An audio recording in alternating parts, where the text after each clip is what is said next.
One TV special report.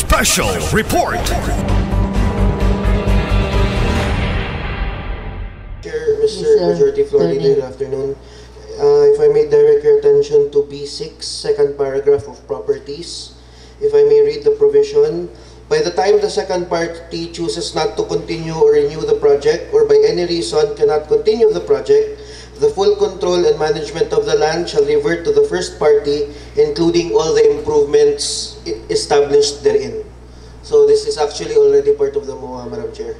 Okay, that would be incorporated in the MOA. Thank you, Attorney. Yes, Honorable Dway Lungsod and Honorable Sakin. Thank you, Honorable Presiding Officer. Just a clarification, if pwede po natong ma-include sa MOA, if what penalties apply if the second party fails to comply the letter B, number 5, employment opportunities, and number 8, no displacement, Madam Chair. Kay as far as ako ang nakita sa memorandum of agreement, there is a sanction to violation to culture and committed. Ang kanya ramang the first party for the violation committed against or lack of respect to the culture, costume, traditions, and practices in the implementation of project. So, if pwede po na itong ma-include, Madam Chair, kung ma-fails po ang first party to comply sa number 5, employment opportunities, and sa number 8, na as sa second party, Madam Chair, na dili nila ma-comply ang number 5 na employment opportunities na dapat 90% is subanin yun ang ilahang kwaon, except for those possessions katong requiring technical or scientific ng mga requirements, and number 8, no displacement. So if ever dili lang nila ma-comply, kasi pwede na ito ma-include kung say penalties nga atubangon sa second party, Madam Chair. Thank you. Yes, Honorable Suiso. Thank you, Madam Chair. The answer to the inquiry of the Honorable Dway Lungsod is given on Roman numeral number 5 under redress mechanism, that any party to this agreement who willfully violates or fails to comply with its duty shall be sued in accordance with the customary laws and practices of the first party, and sanctions may be imposed in accordance therewith, provided that the sanctions are not excessive, cruel, and degrading. And in fact, ato na ning gi-strike out ang complaint nga si LGU City Council ang mo hearing because mahimo na pud siya kuan another non-forum shopping na taani. So anhita ani sa appropriate agencies, tribunal and courts of law, or NCIP as an agency. Okay, so that is already answered. Thank you. Thank you for your manifestation, Honorable Suiso. Any other? Yes, Honorable Sakin.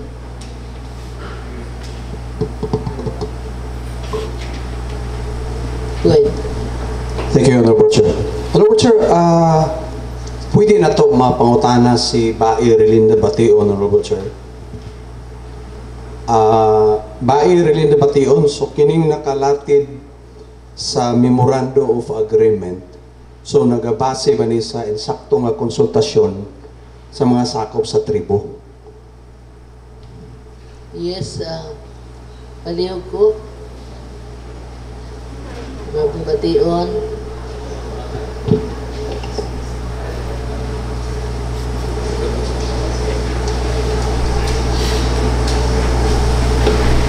You have the floor now. Thank you, Madam Chair, and Majority Floor Leader and the City Councils here present. Yes, Honorable Sakin, nag-agi gini siya proseso gani na gani si Attorney Frances, si Konsehal Dinky Suiso. So naamin sa Sitio Tipan, sa Stimson Abordo ani nagtapok, dili lang kaisa ko dili kadaghan gyud mi ani gi-consult gini siya sa mga tribo. So mao na siya ang nahimo namo nga gani ako gusto to nako tubagon ka ganina ang giingon po ni attorney nga bawal ba ang unsa tong mga bawal dito kaganina nga giingon. So usa po to nga mo nang nabutang siya sa muwa kay usa sa to nga naisgutan namo ang discrimination. Usa gyud na nga naisgutan namo gani bisan naaman gyud sila karon kato bitaw mga bawal kana bitang usa nga mag-discriminate like katong giingon ni Consel Dinky Suiso nga nagsinggit-singgit like kana bitang discrimination nga miingon ka og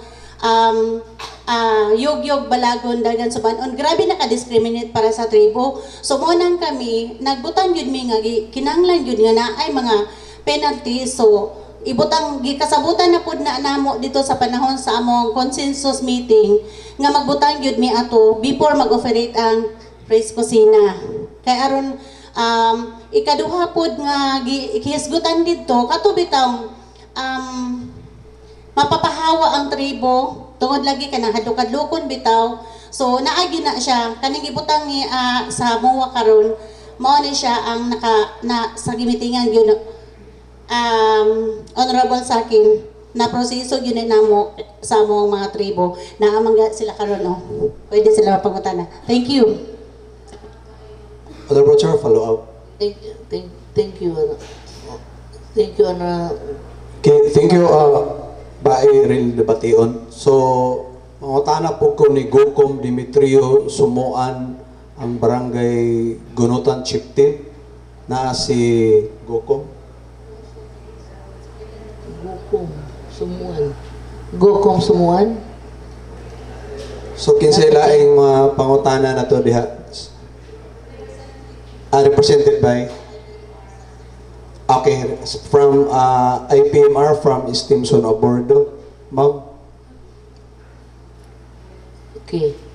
Ako lang i-kuhan, ma'am, i-validate o ako lang ipaklaro. So, appeal man ka sa proseso sa plastar sa Memorandum of Agreement. So, ako lang i-verify sa imuha nga ang statement ni Bae Ril Debation so haom ba no sa maong kultura sa atong makaigsuonan nga mga subanin. Okay, palihog. Okay, good afternoon everyone. Yes, Konsehal, sakto jud siya. Haom siya sa kultura subanin. Okay, so aside sa mga kining suggestion kaganiha, aside sa mga corrections, so wala na mo'y lain nga idugang o kuhaon o i-correct o papason sa maong Memorandum of Agreement. So far wala na dun siya. Sakto ra gyud siya tanan ang mong gikasabutan sa among pag-negotiate dito sa mga subanin o sa mga Praise Kusina pagpana mo negotiate. Okay, last question, Honorable Chair. Unsay impact sa atong mga kaigsuonan nga subanin sa maong establishmento nga pagkatukoron diha sa Stimson Abordo? Kanan siya, number is nakatabang din siya sa pod sa amuang community kay ilabi na sa amuang mga trabahante dito is mga subanin magud ilahang mga ipanguha. So nakatabang siya dako kay gumikan kay wala gud pud tay mga trabaho among mga kaubang mga subanin dito. So tako siya katabang aron maka-apply siya makakuan sila, makatrabaho gid sila dito. Okay, so sa kinatibukan wala na may pagsupak. Wala na may pagsupak ng uyo na gid mi sa. Thank you, Honorable Chair. Okay, thank you very much, Honorable Sakin. Doon na pa ba yung mga manifestation? Yes, Engineer Burhe. Thank you, Madam Chair. Good afternoon to all. I have heard kanina from Forester Miller Villas bahin sa requirement of the ECC. So, i-remind lang unta nato ang proponent nga puhon kung mangayo na mo og business permit. Nakita na ko dito nga ninglapas gid mo sa 1,000 square meters katong location sa duha ka suite. So kinahanglan na gyud tog ECC kaning lapas sa man taog 1,000 square meters.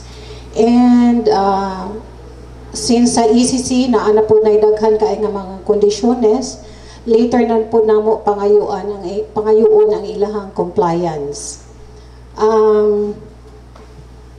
Naalang ko additional nga suggestion sa other provisions nga ang pag-inspect sa environmental nga sa environmental provisions happens only once in 3 years. Unta, himuon na lang nato og annual kay dako na kaayo ang mahitabo sa tulo ka anyos nga mo dagan. So kung mahimo and the body approves nga atong utrohon ang tulo ka tuig ug isa ka kada tuig.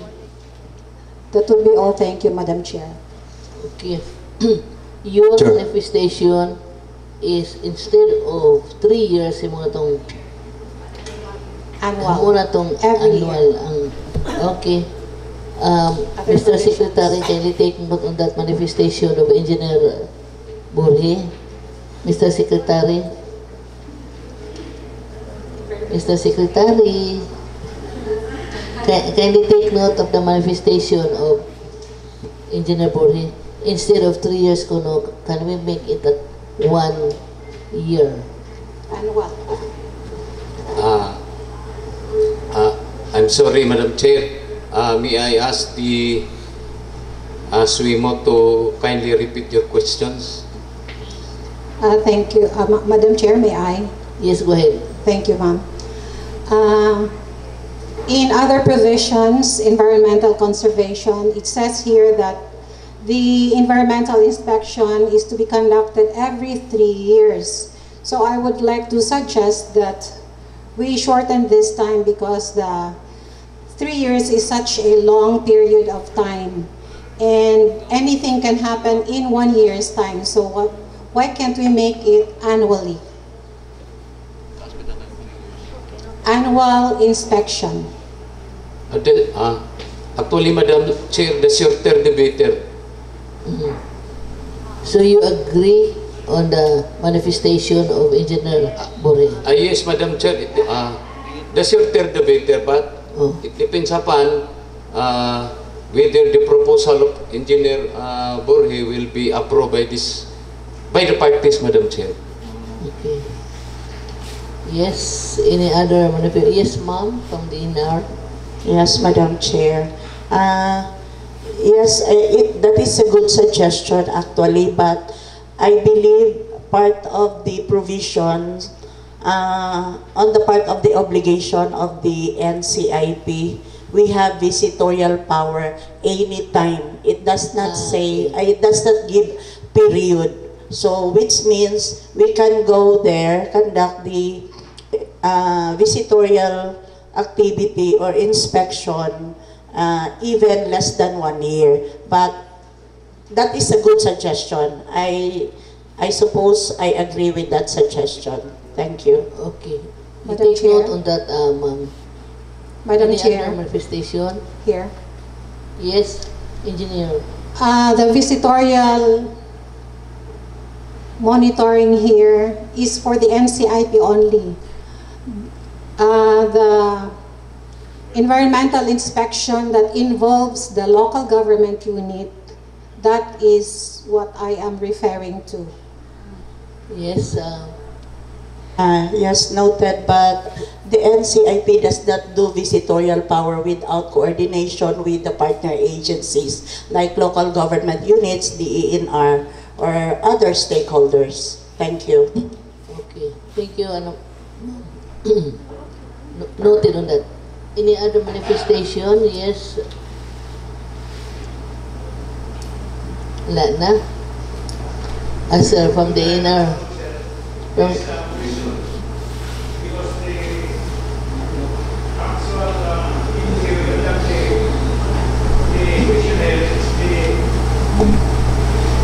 DNR, no?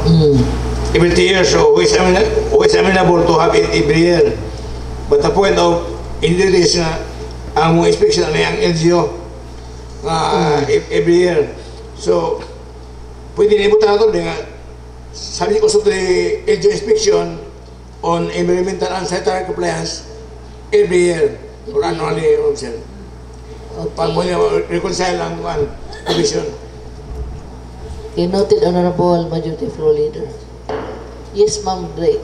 From the DNR, Hello. you have some manifestation. Go ahead. Madam Chair, even though DNR is not a party of the said MOA, we are supporting this 100%.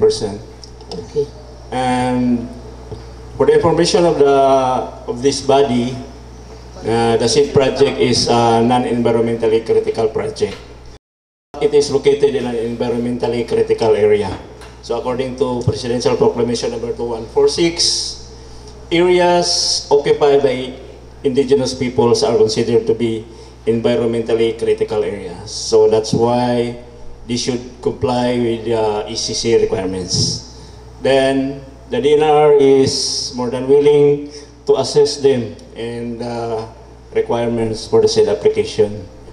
So if mag-apply sila, if require ang EMB o PAMB clearance, then we will secure a clearance from the PAMB. Okay, within the 3 kilometers radius man siya. Okay, thank you. If only a certification from the DNR, then we will follow. Thank Okay, you. thank you. Any other manifestation from this Awas body? At itong mga bisita. Yes, Honorable Sakin, you still have? Go ahead. Yes, Honorable Chair. Regarding sa numeral number prior, Honorable Chair, environmental conservation. So can we include the DNR to be part of the inspecting body, Honorable Chair? To be part of the visiting power. Yes. Bali, Honorable Chair, kuyog si DNR sa NCIP and LGU sa pagkandak o inspection, Honorable Chair, yearly as per proposed by Engineer Borhe. Yeah. Okay, that is on top of their usual activity, no?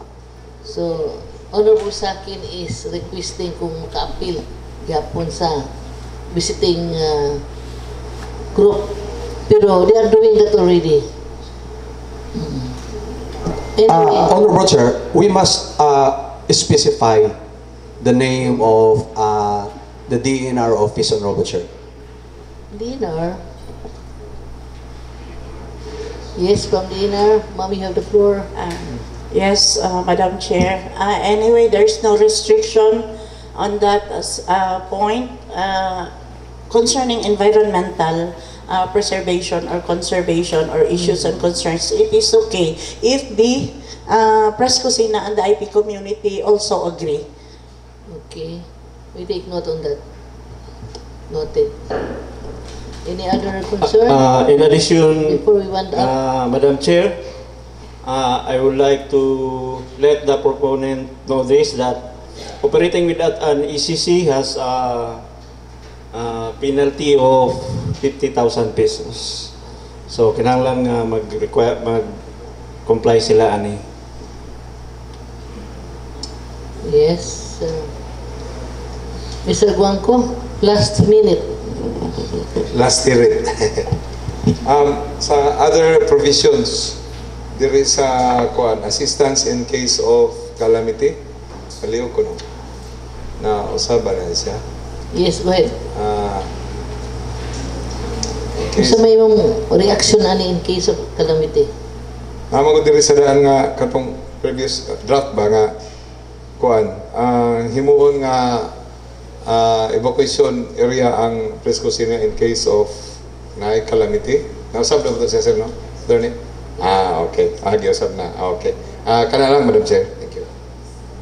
Himuon nimo nga location? Di protest. Di man siya pwede ko. Nabutang mo dito nga ikuan siya. However, we strongly suggested nga kapasidad, ang capacity of Press Kusina to provide material assistance sa mga affected individuals or families, but not necessarily bringing them dito sa sa Press Kusina as the evacuation area. Kundi naman ta evacuation area sa barangay, dito na sila. In reaction from the Pero sa previous na, Madam Chair, nausap na di. Na-corrected na, Madam Chair. Okay. Na-corrected na sa document.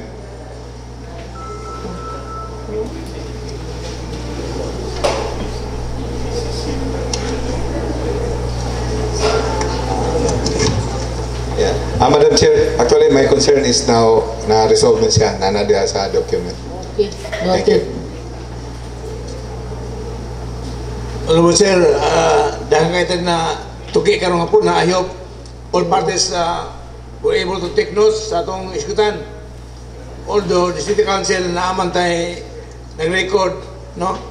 We'll have a committee report later on at makita ang sadisitan, but it's still a long way to go. Dahil pa lang himuonon, no? Katulang pag-define sa project activities, pag-define sa area, assist plan, no?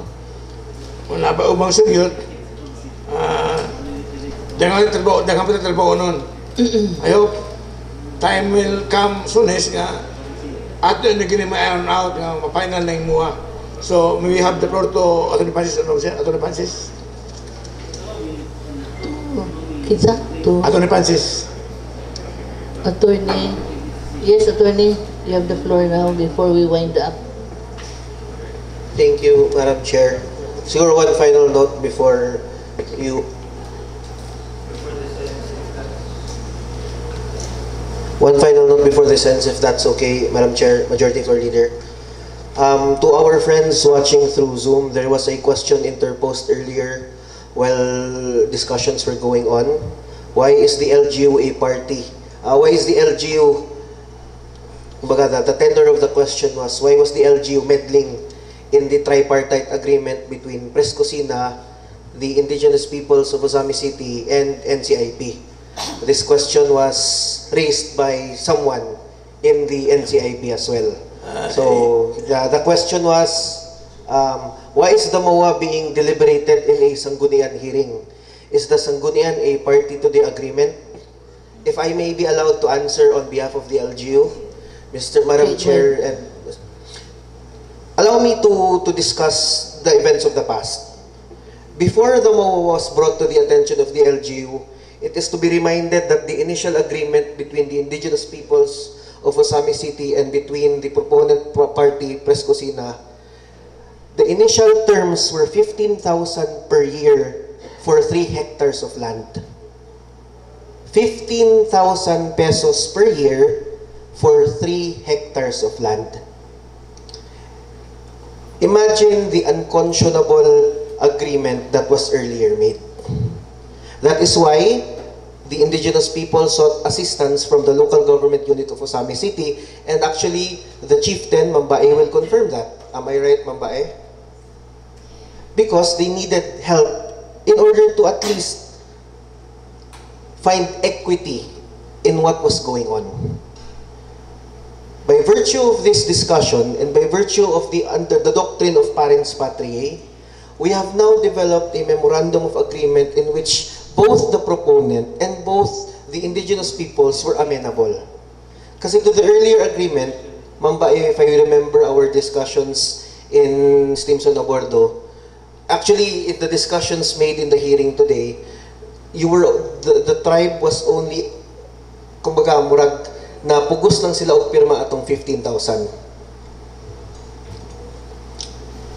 So that, to answer the question of Mr. Ragsak Jerry from the NCIP, the LGU steps in because of the virtue of parens patriae. And had it not stepped in, the constituents of Ozami City would have faced this major injustice, to which the City Council and our Honorable City Mayor cannot simply close its eyes on. So thank you, Madam Chair, Majority Floor Leader. Thank you, Madam. And may I join the legal department, Honorable Chair? The LGU is duty bound on the doctrine of parens patriae to be responsible and accountable to the people, all people in the city, including the Subanin tribe, for their general welfare. Nana sa itong atong balaod, atong gipanumpaan nga responsibilidad nga manikamot ang NGO nga makatabang to protect the interests of all sectors in society and the doctrine of parents patri. Besides, legally, we have an ordinance which requires prior approval of the NGO for any program from the government or agencies. Before implementation of the program, kailangan na consultation sa NGO, sa mayor, o approval sa City Council before any activity can be undertaken by that agency. Natay ordinance. Kani ang PSA sample wala magtuman sa ordinance ating palakaso ang ilang direktor sa PSA. Natay ordinance. And in fact, the ECIP mismo referred to the NGO kaning application sa Priscina for our deliberation and action. So, di kaningatan, di ang mga sabsingin sa nga NGO mo deliberate ani nga subject matter is of public interest, of which the NGO always has an interest publicly and morally. Thank you, Honorable Chair. Okay, yes, last from the INR. Yes, you have the floor. Thank you, Madam Chair. Thank you for reading the comments, Attorney Francis. I ask for apology in behalf of NCIP on that comment because this lawyer does not know the premise of how we arrive on these deliberations. I have not briefed him yet. Actually, he messaged me a while ago, but I told him I'll call you later. I will explain to you everything why it has come to this point. This lawyer is our attorney from other province. Supposedly to join us today is our regional legal officer who is fully briefed, or he knows what we have gone through on these activities. Attorney Precioso, he has joined us in one of our committee hearings before this hall. So as I have said, may I ask for apology for and in behalf of Attorney Cherry, because he does not know really of what transpired on this process that we are going through. So I only have a comment also on that 3 hectares and on the side of the community without knowing, signing, and accordingly they were being made blind. I don't agree to that word or phrase. Why? Because the 3 hectares that we placed there in the first drafting of the MAWA was from the information given to us by Press Cocina, and then also to the issue of the IP community without knowing of what they were supposed to sign. That is not signed kasi we were just going through MAWA negotiation past subject for revisiting us. And it is a process, no? Kung moingon tag negotiation, process siya. Mo propose si proponent, mo counter-propose si IP community. Mo counter-propose na pud ang proponent and then another counter-proposal sa IP community. Okay. Ina man ang negotiation, dili man diretso, no? Okay. So, sa IP community, that's why I said, kay amo ang part manggod ang nag-document, as mentioned, makadaghan na, Konsehal, our City Councilor, Honorable Dinky Sueso, is with us, and our 2 lawyers are with us, and other members of the or other employees of the city government are sometimes with us, though not all part of the activities. These IP communities knows well, because our role as NCIP, as the FPIC team, is just to document kung unsa ang ilang gipang istorya. We do not interfere. Sila ang tanan, ug among gibasa sa ila ang Binisaya. Wala, dili pud ko moingon nga nalingla sila, kay Binisaya gyud pinaka-common nga language or dialect nga kitang tanan magkasinabot. Okay. Siguro ato lang nga part manifestation lang, Madam Chair. Thank you. Okay. Thank you for your manifestation, ma'am. I think we have done enough already with our discussions this afternoon, and I would like to thank everybody who have contributed your ideas. Because it's already 4 o'clock. Yeah. Tama tagal size, gusto mo? Last minute. Last na lang yun, Madam Chair. Just like to request our NCIP, Ma'am Emily, to include also in your narratives in explaining to attorney questioning our authority in conducting nganong naabot ni sa LGU, just including the narrative, the very origin of this nga. Ang reason na yun nga we are doing this because ang pinaka-sole reason na yun is to protect the EPRA law, ang mga subanan, ilang balaod, ug to protect also our investor who are also a victim, to say. Because una, kung amo lang yung giayo gyud og implement si balaod, guba na gyud unta ang infrastructure, because the very first place wala unta na dapat.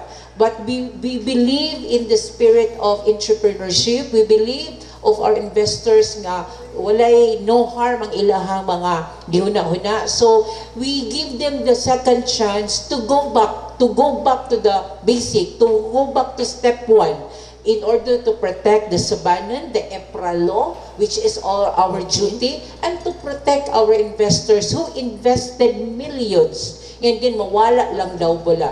Muna atong reason nga ni salute si LGU para it will send a message to others nga kung dili ka moagi proseso, kung dili ka moagi og balaod, kung dili ka moagi sa tanan nga dapat agian, mao ni imong kahihinatnan. So if this will going to send message to them, then be it. Pero mao po na ang rason nga nung nang-appeal si LGU para ma-plaster ang planan. Kay si LGU man gihapon ang i-blame kung ibaliwala ni LGU ang pagprotektar sa atong mga ancestral domain. We come into our regulatory powers as LGU because we believe we need to protect the ancestral domain nga need to be protected. Thank you, Madam Chair, and good afternoon. Thank you very much, Honorable Suizo, for your manifestation. And I think at this point in time, we have... Yes? Yes, we have ample discussion and our deliberation this afternoon have come us to realize that there is still more to be done with this MOA. But it can be done. Yes. Last minute, raising her hands. Last minute, Ma'am Hannah. 1 minute. Come on, 1 minute.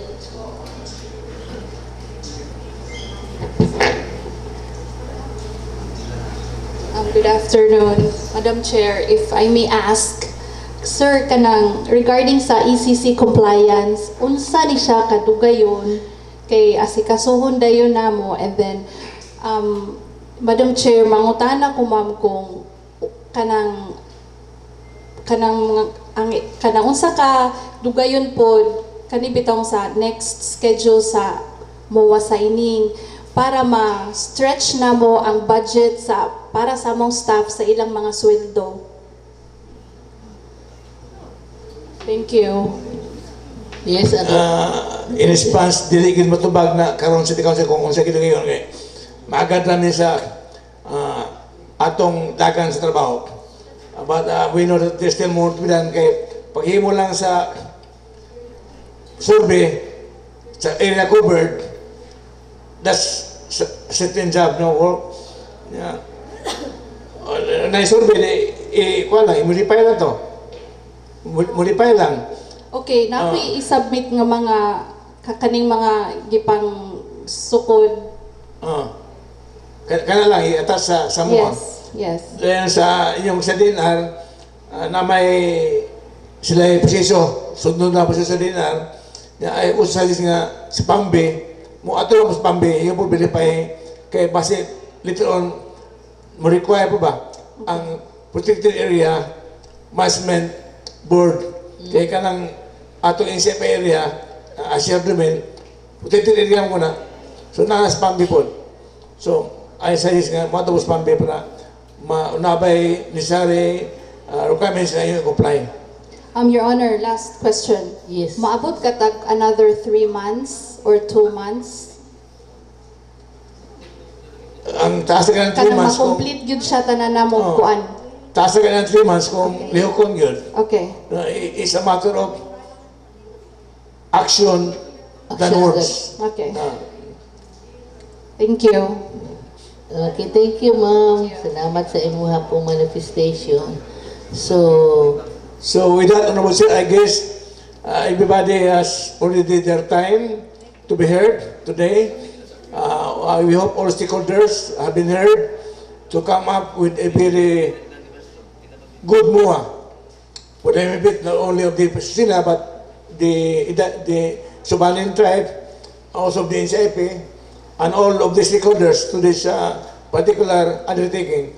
So we thank all the valid guests who are around today